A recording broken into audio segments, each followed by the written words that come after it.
El nostre pare Jaume I el Conqueridor ha mort i hem heretat la corona. Els enemics surten com bolets i venen directes a Barcelona. Aconseguirem arribar al final dels nostres dies amb el regne sencer i deixar-li així a l'infant al fons?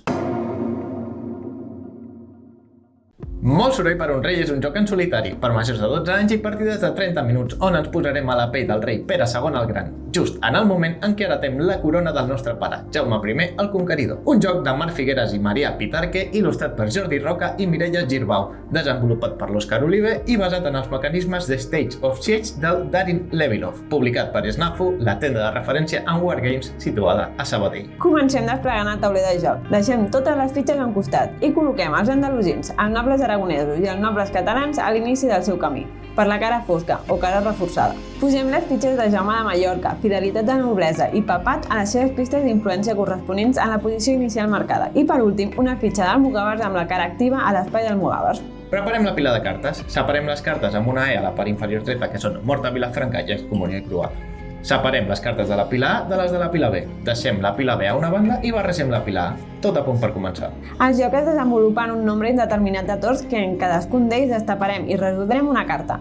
Per resoldre aquesta carta seguirem els següents passos en el següent ordre. Pas 1. Aixequem una carta i la deixem cap per amunt a la zona d'esdeveniment actiu. Serà la carta a resoldre en aquest torn. Pas 2. Comprovar si els enemics es reforcen. Si la carta mostra una banderola blava amb una R a la part superior dreta, les fitxes dels enemics tornaran a la cara fosca, en el cas que hagin estat debilitats. Pas 3. Executem l'esdeveniment marcat sota el text de la carta. Pot ser moure la fitxa de les pistes d'influència, fer entrar una nova tropa o flota en joc, activar un nou front, activar els pirates o que esclati una revolta interna a Barcelona.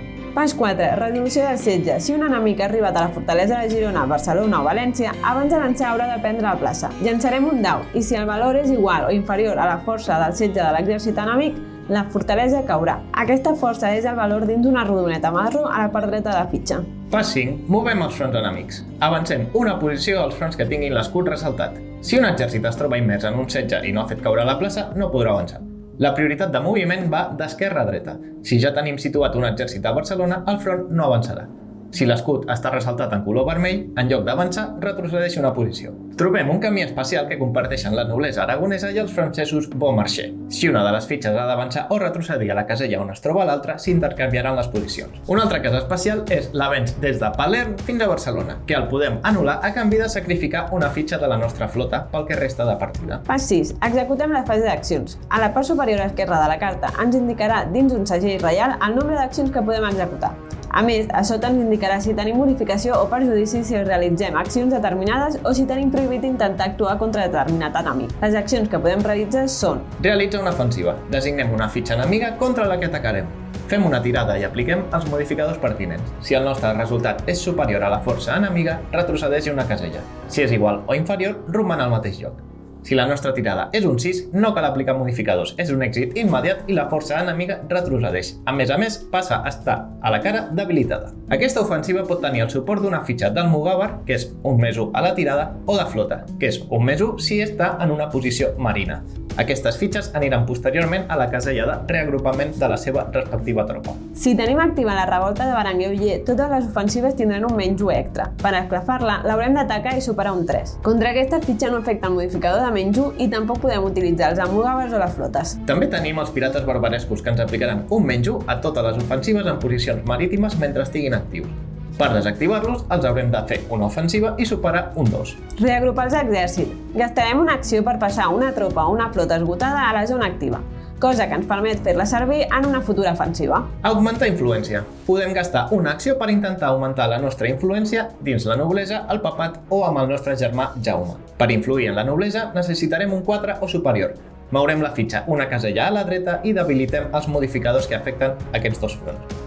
Per influir en el papat necessitarem un 5 o un 6. En el pas 9 explicarem què passa si el papa ens arriba al 0. Per últim, Jaume de Mallorca també requereix un 5 o un 6. Si la seva fitxa es troba a l'esquerra de tot, s'aliarà amb els francesos i tindrem un modificador -1 en les ofensives contra Perpinyà o els panissars. Si es troba a l'altre extrem, el modificador serà de +1.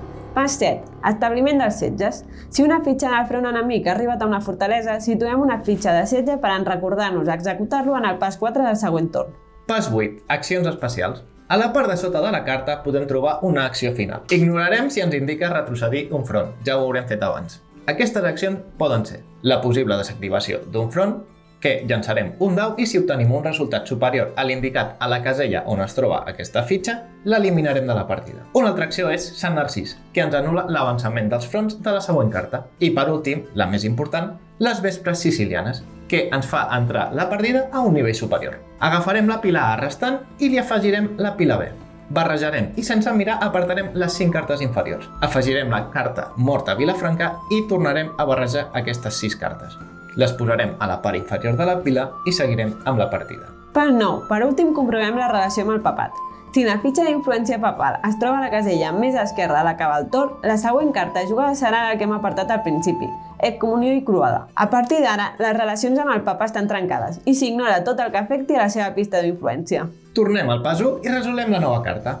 Així, continuarem fins a destapar la carta Mort a Vilafranca, que ens farà guanyar la partida si Barcelona no ha caigut.